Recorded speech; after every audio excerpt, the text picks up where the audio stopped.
নমস্কার বন্ধুরা, আপনাদের সবাইকে স্বাগত আমার চ্যানেল দ্য বং ওয়ার্ল্ডে। আজকে তো সানডে, তাহলে নিশ্চয়ই কিছু একটা স্পেশাল মেনু আপনারা ঠিক করেছেন। তো এই রেসিপিটা আপনারা ট্রাই করে দেখতে পারেন। এটা হচ্ছে চাপলি কাবাব, যেটা বানানো খুবই ইজি বাড়িতে। এটা বানানোর জন্য আপনাকে 1 টেবিল চামচ ধনে আর জিরে, গোটা জিরে নিয়ে নিতে হবে।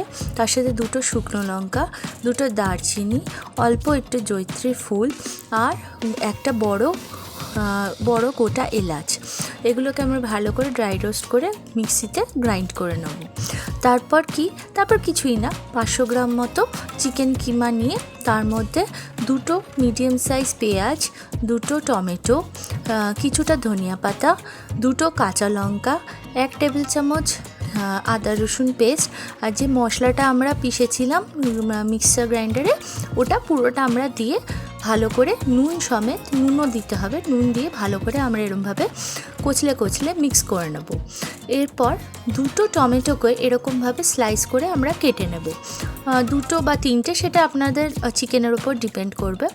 এবার এর মধ্যে আমি দিয়ে দেবো হচ্ছে অল্প 1 টেবিল স্পুন মতো বেসন আর একটা ডিম দিয়ে এটাকেও আমি ভালো করে মিশিয়ে নেবো। আমি চিকেনটা একটু বেশি ছিল বলে 500 গ্রাম চিকেন আমি 2টো ডিম নিয়েছিলাম। আপনাদের কম থাকলে আপনারা সেরমভাবে অ্যাডজাস্ট করে নেবেন। এবার দেখুন মিশ্রণটা এরকম হয়ে গেছে। এবার এটাকে বানিয়ে নেবার পালা। এই চিকেনের কাবাবটা বানানোর একটাই স্পেশালিটি, এটা কিন্তু আপনাকে ম্যারিনেট করতে হয় না, মানে একদম চটজলদি আপনি তাড়াতাড়ি রান্না করে নিতে পারেন। এবার একটা প্লেটে বেশি করে এরকম তেল দিয়ে এরকম একটা গোল মতো সাইজ করে নেব। দেখুন আমি যেরকম সাইজ করেছি। এবার ওপর দিয়ে একটা আমি টমেটো দিয়ে দেবো। টমেটোর যে স্লাইসগুলো আমরা কেটেছিলাম ওর মধ্যে একটা টমেটো এরকমভাবে দিয়ে দেবো।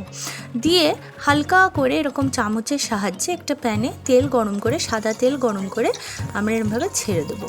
এটা দেখুন কি সুন্দর, এরকমভাবে যখন গোল্ডেন ফ্রাই হয়ে যাবে এটাকে আমরা অন্য সাইডে উল্টে দেবো। উল্টে দিয়ে এবার এটাকে তুলে নেব। হয়ে গেল আমাদের চাপলি কাবাব। খেতে যা টেস্টি হয়, এটা ফ্রাইড রাইস বা রুটি বা নান, পরোটা যে কোনোর সাথে ভালো লাগবে। রেসিপিটা কেমন লাগলো নিশ্চয়ই জানাবেন। ভালো লাগলে লাইক আর সাবস্ক্রাইব করবেন। ধন্যবাদ।